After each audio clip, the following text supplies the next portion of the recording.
తెలంగాణలో 2026 10వ తరగతి పరీక్షల షెడ్యూల్ ప్రకటనతో వివాదం మొదలైంది. విద్యాశాఖ విడుదల చేసిన టైం టేబుల్ ప్రకారం మార్చి 14 నుంచి ఏప్రిల్ 16 వరకు మొత్తం 35 రోజుల పాటు పరీక్షలు నిర్వహించనున్నారు.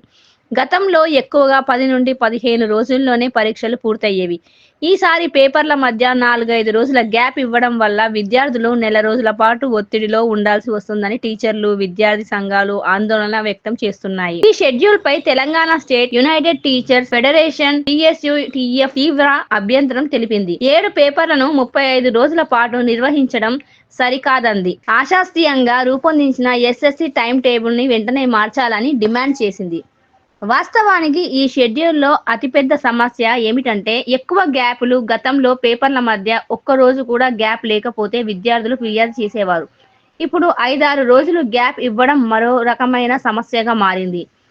రివిజన్ చేసుకోవడానికి 2 రోజులు చాలు, కానీ 5 రోజులు ఉంటే చదువు మీద దృష్టి పోతుందని నిపుణులు అంటున్నారు. ప్రభుత్వం ఇంకా ఈ విషయంపై అధికారికంగా స్పందించలేదు. కానీ గతంలో టీచర్ల సంఘాలు, విద్యార్థి సంఘాల ఒత్తిడికి లొంగి షెడ్యూల్లో మార్పులు చేసిన సందర్భాలు ఉన్నాయి. ఈసారి కూడా డిసెంబర్ చివరి వారంలో లేదా జనవరి మొదటి వారంలో రివైజ్డ్ టైం టేబుల్ రావచ్చని అంచనా వేస్తున్నారు.